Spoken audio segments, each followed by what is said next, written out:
Vote দেয়া যাবে কি? প্রিয় ভাইরা, ভোট শব্দ হচ্ছে মত। ভোট অর্থ কি? ভোট অর্থ কি? মত। মত তো দিতে পারে, কিন্তু কারে দিচ্ছেন, কোন জায়গায় দিচ্ছেন এটা জানতে হবে আপনাকে।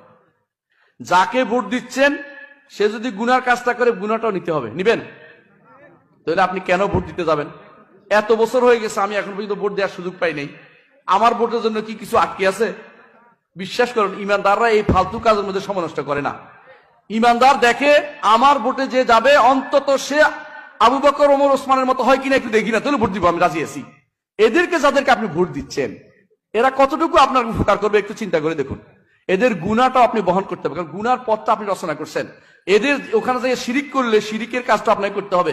ওখানে মাথা ঝুঁকালে, ওখানে যাই কোনো বলে আমরা গণতন্ত্র প্রতিষ্ঠা করতে এসেছি, তখন কোনটা প্রতিষ্ঠা করছে আমরা বুঝে দেখেন। কি গণতন্ত্র কি কুফরি না? গণতন্ত্র কুফরি মতবাদ। ইসলামে কোনো ইসলামী গণতন্ত্র বলতে কিছু না, এটা ফালতু কথা।